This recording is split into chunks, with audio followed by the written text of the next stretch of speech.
Hello friends, today we are going to touch present perfect tense. मित्रांनो, आज आपण टेन्सचा एक वेगळा टॉपिक शिकणार आहोत आणि त्या टॉपिकचं नाव आहे प्रेझेंट परफेक्ट टेन्स म्हणजेच पूर्ण वर्तमान काळ.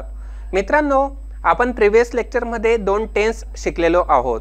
In previous two lectures we have learned simple present tense and present continuous tense. साधा वर्तमान काळ आणि अपूर्ण वर्तमान काळ हे दोन टॉपिक आपण मागच्या लेक्चर मध्ये शिकलेलो आहोत. But friends, in today's lecture what we are going to learn? Present perfect tense म्हणजेच पूर्ण वर्तमान काळ आपण आजच्या लेक्चर मध्ये शिकणार आहोत. What is mean by present perfect tense? Present perfect tense means an action started in the past and its effect is in the present, or action just completed, that is known as present perfect tense. आपण याला पूर्ण वर्तमान काळ बोलत असतो. म्हणजेच आपण मराठीमध्ये बोलू शकतो की पूर्ण वर्तमान काळ म्हणजे काय, तर ॲक्शन म्हणजे एखादी कृती किंवा घटना ही भूतकाळात घडली आणि तिचा इफेक्ट हा वर्तमान काळात आहे, याला आपण बोलत असतो पूर्ण वर्तमान काळ. Friends, I would like to tell you one important thing, that if you want to learn any kind of language, any language, then you should have good vocabulary. You should have good vocabulary power. And how can you improve it? By watching different news channels. मित्रांनो, आपण जर वेगवेगळे news channels इंग्लिशमधून बघितले तर आपल्याला त्या माध्यमातून नवीन शब्द शिकायला मिळत असतात. And so that will enhance our writing skill, reading skill and our speaking skill. So we can speak very fluently because we can learn new words and it will help us to speak fluently in English. Now friends, let us learn in detail what is mean by present perfect tense. आणि पूर्ण वर्तमान काळ म्हणजे काय, आता ते आपण detail मध्ये शिकूया. Friends, before we begin to learn present perfect tense, we will learn following action words. मित्रांनो, या लेसन मध्ये आपण टॉपिक शिकण्याच्या अगोदर काही ॲक्शन वर्ड्स म्हणजेच क्रियापद देण्यात आलेले आहेत आणि ते आपण अगोदर शिकणार आहोत. Please read and study carefully with pronunciation, meaning and spelling. आणि आपल्याला काळजीपूर्वक त्या स्पेलिंग, ते शब्द, त्यांचे उच्चार आणि अर्थ हा शिकायचा आहे. Please study also second and third form of these action words. आणि आपल्याला या ॲक्शन वर्डचा सेकंड फॉर्म आणि थर्ड फॉर्म म्हणजेच द्वितीय फॉर्म आणि तृतीय फॉर्म हा देखील शिकायचा आहे. मित्रांनो, प्रेझेंट परफेक्ट टेन्स मध्ये आपण नेहमी third form of the verb वापरत असतो. We always use third form of the verb in present perfect tense, like write, wrote, written. So written is the third form of write and we are using written means third form of the verb in present perfect tense always. So let us learn in detail all three action words. List of action words in three forms used in different tenses. मित्रांनो, ही तीन action words यामध्ये देण्यात आलेली आहे. Means first form of the verb, second form of the verb and third form of the verb. And friends, आपण हे सर्व form वेगवेगळ्या टेन्सेसमध्ये यूज करत असतो. We have learned in simple present tense we are using first form of the verb. साध्या वर्तमान काळामध्ये आपण नेहमी first form of the verb म्हणजे क्रियापदाचे फर्स्ट फॉर्म वापरत असतो. आपण याला base form of the verb देखील बोलत असतो. त्यानंतर मित्रांनो, आपण प्रेझेंट परफेक्ट टेन्समध्ये कोणते फॉर्म वापरतो क्रियापदाचे, तर आपण नेहमी third form of the verb हे प्रेझेंट परफेक्ट टेन्समध्ये वापरत असतो. We always use third form of the verb in present perfect tense. आपण नेहमी पूर्ण वर्तमान काळामध्ये क्रियापदाचे तिसरे रूप वापरतो. Now friends, we will learn in detail which are the action words given here.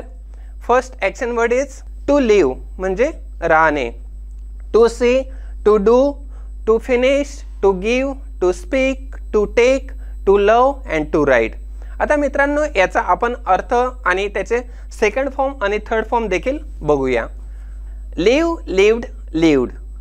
see, saw, seen. do, did, done. finish, finished, finished. give, gave, given. speak, spoke, spoken. take, took, taken.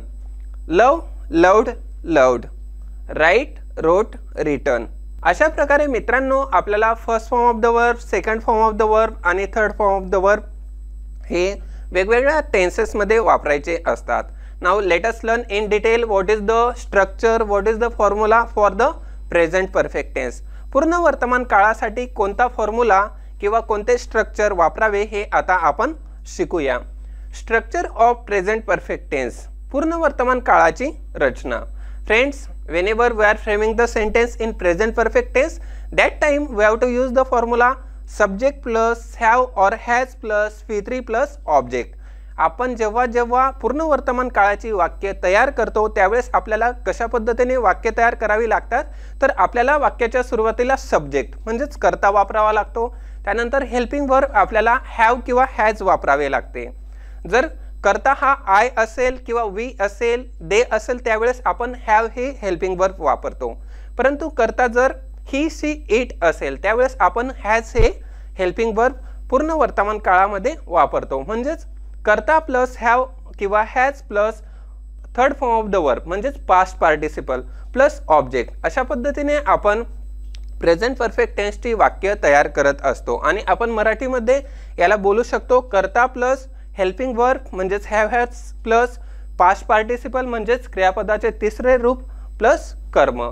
अशा पद्धतीने मित्रांनो आपण assertive type of sentence present perfect tense मध्ये तयार करू शकतो. Now let us learn friends next. Friends, now let us see examples of assertive sentences.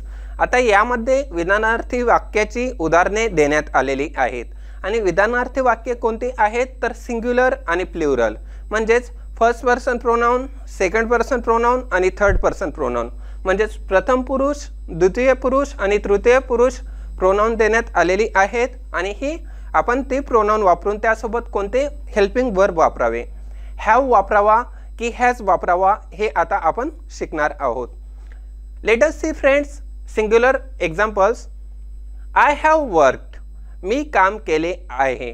We have worked, आम्ही काम केले आहे. आता मित्रांनो या दोन सेंटेन्समध्ये डिफरन्स काय आहे, वेगळेपणा काय आहे, तर फर्स्ट एक्झाम्पलमध्ये प्रोनाउन हे आय आहे जे की फर्स्ट पर्सन प्रोनाउन आहे म्हणजेच प्रथम पुरुष सर्वनाम आहे. परंतु सेकंड एक्झाम्पलमध्ये प्रोनाउन हे वी आहे जे की प्लुरल प्रोनाउन आहे. आता मित्रांनो ज्यावेळेस आपण आय आणि वी वापरतो त्यावेळेस आपल्याला कोणते हेल्पिंग वर्ब प्रेझेंट परफेक्ट टेन्समध्ये वापरावे लागते तर हॅव हेच हेल्पिंग वर्ब आपल्याला आय आणि वी सोबत प्रेझेंट परफेक्ट टेन्समध्ये वापरावे लागते. आता मित्रांनो आपण द्वितीय पुरुष म्हणजे सेकंड पर्सन प्रोनाउनचे एक्झाम्पल बघूया. सेकंड पर्सन प्रोनाउन कोणते असते तर यू. यू हे सिंग्युलरसाठी देखील आणि त्यासोबतच प्लुरलसाठी देखील वापरले जाते. यू हॅव वर्कड, तू काम केले आहे किंवा तुम्ही काम केले आहे. यू हॅव वर्कड, तुम्ही काम केले आहे. अशा पद्धतीने मित्रांनो आपण यू या प्रोनाउनसाठी देखील हॅव हेच हेल्पिंग वर्ब प्रेझेंट परफेक्ट टेन्समध्ये वापरत असतो. आणि आपण अशा प्रकारची खूप सारी वाक्य प्रेझेंट परफेक्ट टेन्सची यू हे प्रोनाउन वापरून आणि त्यासोबत हॅव वापरून खूप सारी वाक्य तयार करू शकतो. Now let us see friends third person pronoun. Third person pronoun कोणते आहेत तर ही सी इट. आणि जेव्हा प्रेझेंट परफेक्ट टेन्समध्ये आपण वाक्य तयार करतो त्यावेळेस आपल्याला ही सी इट सोबत नेहमी हॅज हेच हेल्पिंग वर्ब प्रेझेंट परफेक्ट टेन्समध्ये वापरावे लागते. आता मित्रांनो ही सी इट हे काय आहे तर थर्ड पर्सन प्रोनाउन आहेत आणि त्यासोबत क्रियापद येत आहे, सहाय्यकारी क्रियापद हॅज. ही हॅज वर्कड, त्याने काम केले आहे. शी हॅज वर्कड, तिने काम केले आहे. इट हॅज वर्कड, ते काम केले आहे. आता मित्रांनो ही सिंग्युलरचे एक्झाम्पल्स आहे. आणि आता तृतीय पुरुष सर्वनाम आपण बघूया जे की प्लुरल आहे दे. आता दे सोबत आपण कोणते हेल्पिंग वर्ब वापरतो, सहाय्यकारी क्रियापद वापरतो तर हॅव. हॅव हे सहाय्यकारी क्रियापद आपण दे सोबत नेहमी वापरत असतो. दे हॅव वर्कड, त्यांनी काम केले आहे. अशा प्रकारे मित्रांनो आपण प्रोनाउन सोबत कोणते हेल्पिंग वर्ब वापरावे, फर्स्ट पर्सन, सेकंड पर्सन आणि थर्ड पर्सन सोबत हॅव आणि हॅज कसा वापरावा हे आपण शिकलेलो आहोत. Now let us see friends next the present perfect tense, when to use. आता प्रेझेंट परफेक्ट टेन्स कसा वापरावा, केव्हा वापरावा आणि त्याची डेफिनेशन पुन्हा एकदा आपण अभ्यासूया. Action completed in the past and has its effect in the present or the action just completed that is known as present perfect tense. आपण यावेळेस प्रेझेंट परफेक्ट टेन्स वापरत असतो. भूतकाळात एखादी कृती पूर्ण झाली होती आणि तिचा प्रभाव वर्तमानात आहे किंवा ती क्रिया काही काळापूर्वी पूर्ण झाली आहे हे व्यक्त करण्यासाठी आपण पूर्ण वर्तमान काळ वापरत असतो किंवा त्यावेळेस पूर्ण वर्तमान काळ वापरला जातो. Friends, let us learn different types of example in present perfect tense. पूर्ण वर्तमान काळामध्ये वेगळ्या प्रकारची एक्झाम्पल्स आता आपण अभ्यासूया. With, for, a period of time up to now. आता आपण काही एक्झाम्पल अभ्यासणार आहोत. त्यामध्ये फॉर हा वर्ड यूज केलेला आहे जे की डिनोट करते a period of time up to now. एका पिरियडपासून आत्तापर्यंत अशा प्रकारचा अर्थ फॉर या वर्डमधून आपल्याला डिनोट होतो. आता आपण एक्झाम्पल्स बघूया. He has lived here for 25 years. तो येथे 25 वर्ष राहिला आहे. I have been to America. मी अमेरिकेला गेलो आहे. आता मित्रांनो, ही एक्झाम्पल आपण बघू शकतो आणि या एक्झाम्पलमध्ये he has lived here for 25 years. For 25 years जे की डिनोट करते अ पिरियड ऑफ टाइम. कालावधी डिनोट करण्याचे काम हे फॉर या वर्डमधून आपल्याला दिसून येत आहे. आणि आपण ही नंतर कोणते हेल्पिंग वर्ब सहाय्यकारी क्रियापद वापरलेले आहे तर हॅज हे हेल्पिंग वर्ब वापरलेले आहे. आणि त्यानंतर लिव्ड जे की पास्ट पार्टिसिपल म्हणजेच क्रियापदाचे तिसरे रूप, third form of the verb आपण प्रेझेंट परफेक्ट टेन्सचे सेंटेन्स असल्यामुळे वापरत आहोत. म्हणजेच subject plus have or has plus V3 plus object अशा प्रकारचा फॉर्म्युला किंवा स्ट्रक्चर आपण प्रेझेंट परफेक्ट टेन्समध्ये वापरत असतो. He has scene that film before. त्याने तो चित्रपट अगोदरच पाहिला आहे. आता मित्रांनो, हॅज सीन, सीन हे काय आहे तर past participle. See saw seen means third form of the verb see. सीचे हे तिसरे रूप आहे. अशा प्रकारे मित्रांनो आपल्याला हॅज प्लस V3 किंवा have plus V3 present perfect टेन्समध्ये म्हणजेच पूर्ण वर्तमान काळामध्ये वापरावे लागते. आता मित्रांनो आपण एक्झाम्पल बघूया. ऑलरेडी शब्द वापरून तयार केलेले example. I have already done the washing up. मी आधीच वॉशिंग केले आहे. अशा प्रकारे मित्रांनो आपण हॅव प्लस डन म्हणजेच क्रियापद प्लस क्रियापदाचे हेल्पिंग वर्ब प्लस क्रियापदाचे तिसरे रूप आपण वाक्यामध्ये वापरत आहोत. आणि तिसरे रूप काय आहे तर डन, डू, डीड आणि डन. अशा प्रकारे third form of the verb आपण या एक्झाम्पलमध्ये यूज केला आहे. आणि त्या अगोदर आपण हॅव हे सहाय्यकारी क्रियापद हेल्पिंग वर्ब देखील यूज केलेला आहे. Now let us see friends. With not yet. Not yet वापरून कशा प्रकारे वाक्य प्रेझेंट परफेक्ट टेन्समध्ये तयार करावे आता ते आपण शिकूया. I have not finished yet. मी अजून पूर्ण केले नाही. आणि नॉट एटचा अर्थ होत असतो अजून नाही किंवा अजून केलेले नाही. He has not spoken to him about it yet. तो अजून त्याच्याशी याबद्दल बोलला नाही. आणि या एक्झाम्पलमध्ये आपण बघू शकतो नॉट एट ही दोन शब्द आपण या वाक्यामध्ये वापरत आहोत. आणि या वाक्याचा अर्थ होत आहे तो अजून त्याच्याशी याबद्दल बोलला नाही. आणि अशा प्रकारे मित्रांनो आपण खूप सारे सेंटेन्सेस वेगवेगळ्या पद्धतीने फॉर वापरून, नॉट एट वापरून, त्यासोबतच जस्ट वापरून देखील तयार करू शकतो. Now friends, we will learn the examples of with just. वाक्यामध्ये जस्ट केव्हा आणि कसा वापरावा आणि तेही प्रेझेंट परफेक्ट टेन्समध्ये म्हणजेच पूर्ण वर्तमान काळामध्ये. आता ते आपण शिकूया. She has just left. I am afraid you have missed her. ती नुकतीच गेली आहे. मला भीती वाटते की तू तिला गमावले आहेस. अशा प्रकारे मित्रांनो आपण जस्ट हा शब्द वापरून वाक्य तयार करत आहोत. I have just taken the wrong pill. मी फक्त चुकीची गोळी घेतली आहे. अशा प्रकारचे सेंटेन्सेस, खूप सारे सेंटेन्सेस आपल्याला प्रेझेंट परफेक्ट टेन्समध्ये तयार करता येत असतात. With never or always. Up to now. I have always loved Dilip Kumar's films. मला दिलीप कुमार यांचे चित्रपट नेहमीच आवडले आहेत. आता यामध्ये कोणते हेल्पिंग वर्ब आहे तर हॅव आणि आपण त्यासोबतच नेवर आणि ऑलवेज ही देखील वर्ड यामध्ये यूज करत आहोत. या वाक्यामध्ये कोणते वर्ड आलेले आहे तर एक वर्ड आलेला आहे ऑलवेज. आणि आपण अशा प्रकारचे ऑलवेज किंवा नेवर वापरून सेंटेन्स तयार करू शकतो. आणि नंतरचं हेल्पिंग वर्ब आहे लव. लव हे काय आहे? लव हे एक क्रियापद आहे आणि त्याचा लव्ड म्हणजेच 3 फॉर्म आहे, क्रियापदाचा तिसरा रूप आपण यामध्ये वापरला आहे. They have never been to abroad, ते कधीच परदेशात गेले नाहीत. अशा प्रकारचे वाक्य आपल्याला खूप सारी वाक्य तयार करता येत असतात.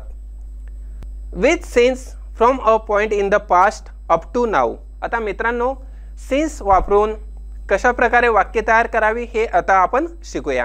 आता सिन्स म्हणजे काय? From a point in the past म्हणजे भूतकाळातील एका टाइमापासून किंवा एका पॉईंटपासून आत्तापर्यंत अशा प्रकारचा अर्थ यामध्ये होत असतो. ही हॅज लिव्ड हिअर सिन्स 1955. तो येथे 1955 पासून राहतो आहे. अशा प्रकारे तो केव्हापासून राहत आहे तर 1955 पासून तो इथे राहत आहे आणि तो आताही इथे आहे. अशा प्रकारचे वाक्य आपण तयार करू शकतो. आय हॅव बीन इन हाँगकाँग सिन्स 12 ऑगस्ट. मी 12 ऑगस्ट पासून हाँगकाँगमध्ये आहे. मी केव्हापासून आहे तर 12 ऑगस्ट पासून. Means since from a point in the past. अशा प्रकारचा अर्थ या प्रकारच्या वाक्यामधून आपल्याला मिळत असतो. Now friends, let us say next type of example, that is by using for. He has lived here for 25 years. तो येथे 25 वर्षापासून राहतो आहे. He I have been in Mysore for 2 months. मी 2 महिन्यापासून मैसूरमध्ये आहे. आता मित्रांनो, या वाक्यामध्ये फॉर हा वर्ड आपण यूज करत आहोत आणि जे की डिनोट करत आहे, दर्शवत आहे अ पिरियड ऑफ टाइम म्हणजेच वेळ किंवा काळ केव्हापासून हे या वाक्यातून आपल्याला दर्शवले जात आहे.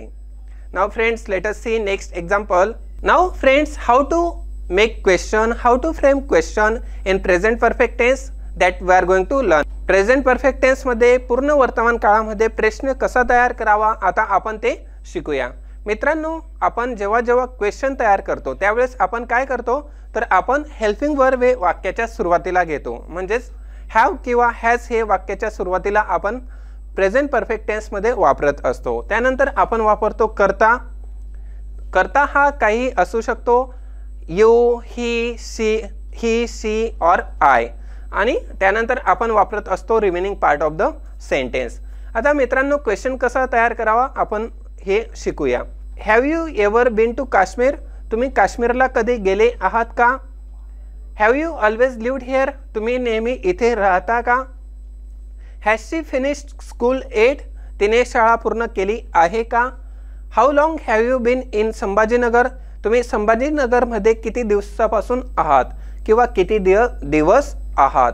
आता मित्रांनो, या वाक्यामध्ये प्रिव्हियस वाक्यामध्ये आपण बघू शकतो तर हॅज ही फिनिश्ड स्कूल 8. आता या वाक्यामध्ये आपण काय वापरत आहोत तर helping verb has plus subject, then आपण वापरत आहोत third form of the verb, then remaining part of the sentence and question mark. अशा प्रकारे आपण खूप सारी क्वेश्चन तयार करू शकतो. आणि आता बघूया निगेटिव्ह सेंटेन्स म्हणजेच नकारार्थी वाक्य पूर्ण वर्तमान काळामध्ये कशी तयार करावी. आता नकारार्थी वाक्य तयार करणे हे आपण सिंपल प्रेझेंट टेन्स आणि प्रेझेंट कंटिन्युअस टेन्समध्ये शिकलेलो आहोत आणि आता पुन्हा एकदा आपण शिकणार आहोत. तर नकारार्थी वाक्य हे आपण कसे तयार करत असतो तर आपण हेल्पिंग वर्ब नंतर नॉट वापरून वाक्य हे नकारात्मक बनवत असतो. आणि आता आपण परत शिकूया. I have not seen him since January. जानेवारीपासून मी त्याला पाहिले नाही. या वाक्यामध्ये मित्रांनो आपण हॅव नॉट हा वर्ड यूज केलेला आहे. म्हणजेच हॅव हे एक क्रियापद आहे आणि त्यानंतर आपण वापरत आहोत नॉट. आणि काही वाक्यामध्ये आपण हॅज नॉट म्हणजे हॅज नंतर आपण नॉट वापरत असतो आणि ते वाक्य आपल्याला नकारात्मक म्हणजेच नकारार्थी अर्थ देत असते. He has not written for 3 months. गेल्या 3 महिन्यापासून त्याने लिहिले नाही. अशा प्रकारे खूप सारी वाक्य आपल्याला नकारार्थी म्हणजेच निगेटिव्ह वाक्य तयार करता येतात. Friends, in this way today we have learn present perfect tense. मित्रांनो, अशा प्रकारे आपण पूर्ण वर्तमान काळ म्हणजे काय हे आज शिकलेलो आहोत. यामध्ये आपण फॉर्म्युला म्हणजे structure of present perfect tense, how to frame the assertive type of sentence, होकारार्थी वाक्य कशी तयार करावी, निगेटिव्ह टाइप ऑफ सेंटेन्स नकारार्थी वाक्य तयार करणे, त्यासोबतच क्वेश्चन प्रश्न कसे तयार करावे हे आपण यामध्ये शिकलेलो आहोत. And friends, you have to learn the 3 form of verbs, action words, and it will help you to frame a number of questions or sentences in present perfect tense. मित्रांनो, आपल्याला जर फर्स्ट फॉर्म, सेकंड फॉर्म आणि third form माहिती असेल तर आपल्याला वाक्य ही easily तयार करता येऊ शकतात, क्वेश्चन तयार करता येऊ शकतो आणि अशा पद्धतीने आपण आजचा टॉपिक पूर्ण केला आहे. मित्रांनो, मी अपेक्षा करतो आपल्याला प्रेझेंट परफेक्ट टेन्स हा टॉपिक चांगल्या प्रकारे समजला असेल. तर मित्रांनो, पुन्हा भेटूया नेक्स्ट व्हिडिओमध्ये. Thank you. Have a nice day. Thank you. Dear students, now we will do the exercise on the chapter which we learned. विद्यार्थी मित्रांनो, आता आपण शिकलेल्या टॉपिकवरती एक्सरसाइज म्हणजे स्वाध्याय करणार आहोत.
आहे.